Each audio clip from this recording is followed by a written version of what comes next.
memutus hubungan. Seperti ini. Secara ringkas, modernisasi yang mengiring perubahan dari tradisional modern. Ya, dependensia melihatnya ini bukan persoalan tradisional ke modern. Ini hanya membentuk persoalan mengikat hubungan antara pusatnya, metropol, dan satelitnya. Teori modernisasi hanya membangun ini. Dan itu merugikan negara-negara dunia ketiga. Nggak ada konsep saling menguntungkan sebenarnya.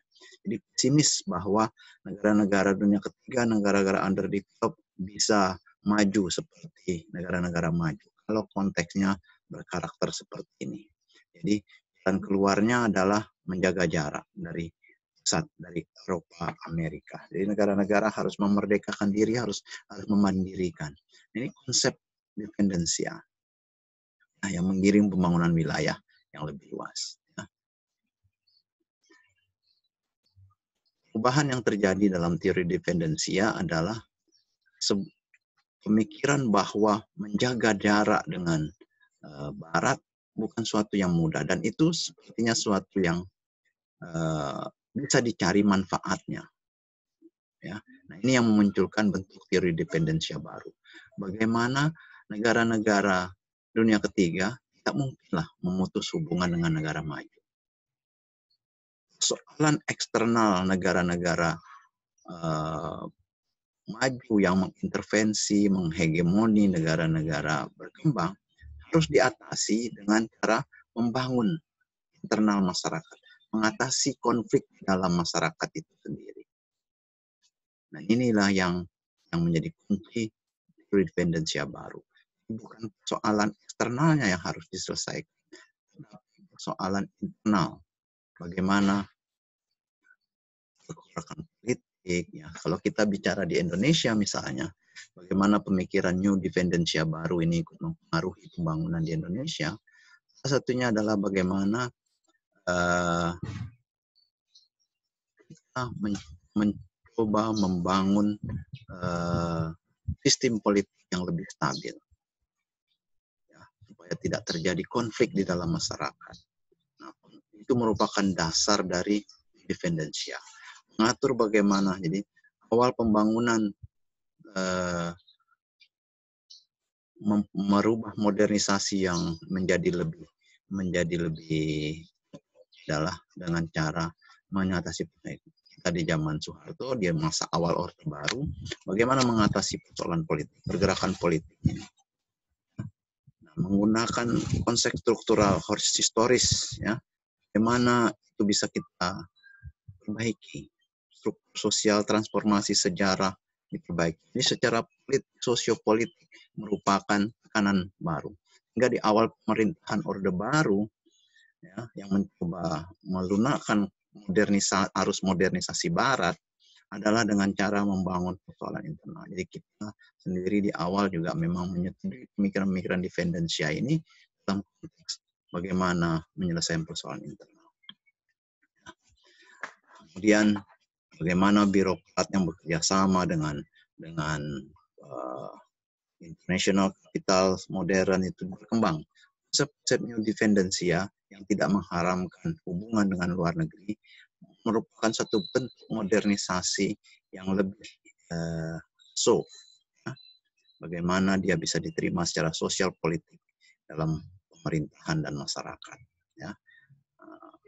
Dan ini merupakan gejala baru di dalam proses modernisasi di banyak negara berkembang di awal tahun 70-an. Ya. Salah satunya juga di Indonesia. Kalau teori-teori ini banyak berkembang di negara Amerika Latin atau Amerika Selatan, dan itu dipraktekkan juga sampai sama dengan Brazil, Venezuela, dan sebagainya. Ya. Jadi beda dengan yang klasik, new dependensia theory, historical structure. Kita punya sejarah dengan hubungan dengan Belanda, kan kita tidak haramkan berhubungan dengan Belanda. Bagaimana historical struktural dengan Belanda dibangun dalam bentuk hubungan yang lebih bermanfaat, ya kan, bantuan negara Barat kita terima, konteks strukturalnya ada. Struktural bahwa kita bukan berarti kita harus menjadi menghamba kepada bekas penjajah, bukan. Ini dalam konteks yang lebih mengoptimalkan. Jadi bukan membangun ketergantungan baru, tapi membangun hubungan sosial politik baru, di mana kekuatan kita adalah menuntut, misalnya kita menuntut tanggung jawab kolonial dulu untuk membantu kita. Karena dulu negara-negara tersebut banyak mengekstrak dari hasil bumi kita. Nah ini bukan menolak, tapi justru coexisten. Bagaimana lebih bilateral relationship negara. Jadi di Amerika Latin dengan Amerika juga seperti itu. Jadinya persoalan internal harus diselesaikan. New Dependencia memberikan bentuk yang lebih optimistik dari klasikal. Tidak seperti modernisasi, tapi dia membentuk wajah baru dari Dependencia yang lebih applicable. Ya. Nah, inilah yang membentuk konsep pembangunan baru negara berkembang. Ya.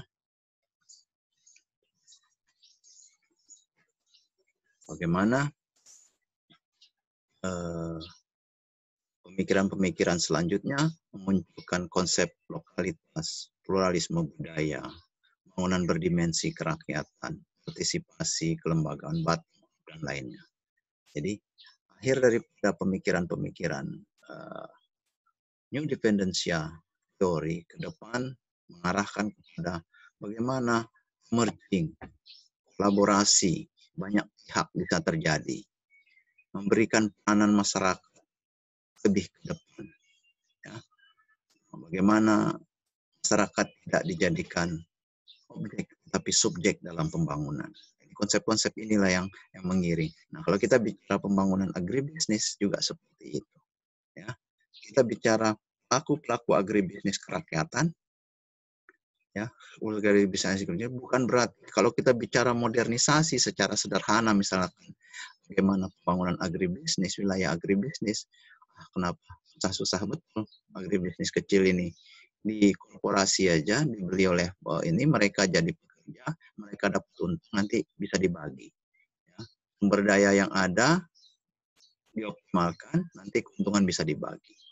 Nah, itu katakanlah strategi berpikir modernisasi. Tapi faktanya kalau perusahaan besar dibuat, akhirnya masyarakat hanya jadi buruh dan mendapatkan bagian yang tidak. Bagaimana kita bicara New Dependencia atau endogenous development berpikir, ya. Masyarakat yang sudah punya usaha-usaha agribisnis tertentu dikolaborasikan, ya kan, berdimensi kerakyatan, dipartisipasikan, dimitakan dengan pengusaha besar, ya kan, dibangun kontrak yang lebih menguntungkan kedua belah pihak, ya kan. Nah, itulah merupakan dasar bagaimana pembangunan mandirian berintegrasi dengan luas, tidak mengharamkan bentuk-bentuk model-model usaha agribisnis modern, dimitrakan. Diharapkan kedua pihak tetap berkembang bersama, saling menguntungkan. Nah, ini konsep endogenous development. Ya. Nah, ini yang akan menjadi dasar dalam pembangunan wilayah agribisnis ke depan. Saat kita bisa bicara misalkan kawasan agribisnis terpadu, atau agropolitan, atau kawasan agribisnis unggulan apa, kawasan agrowisata apa, ya kan. Nah, di situ masyarakat pelaku bisnis agribisnis tetap eksis dengan bentuknya, tapi lebih majukan dalam konteks berkolaborasi. Pada saat kekurangan kebutuhan modal tertentu, ada mitra, ada pemerintah, swasta, masyarakat, dan pemerintah berkolaborasi membangun bersama wilayah agribisnis. Ini sudah banyak contoh-contoh. Ya. Dulu kalau kita bicara misalkan usaha agribisnis sayur-sayuran di Lembang, ya, dulu petani sendiri-sendiri menjualnya sendiri-sendiri. Sekarang sudah ada bentuk bisnis yang memitrakan mereka. Ada pengusaha yang memberi modal, ada korporasi, petani-petani yang bekerja sama dengan pengusaha-pengusaha, ada pasar yang dikontrak perminkan. Jadi sayur-sayuran di Jawa Barat begitu mudahnya mengalir sampai di Jakarta. Petani mendapatkan keuntungan yang cukup dalam proses perdagangan seperti itu. Ya. Agribisnis masyarakat yang berkembang terdukung oleh kebijakan pemerintah, terdukung oleh peranan swasta, terdukung oleh korporasi-korporasi masyarakat. Nah ini paradigma pembangunan endogenes yang sedang berkembang. Rasa itu ya kita hari ini. Setelah ini Anda boleh berdiskusi dan kita juga akan ada kuisnya. Terima kasih. Assalamualaikum warahmatullahi wabarakatuh.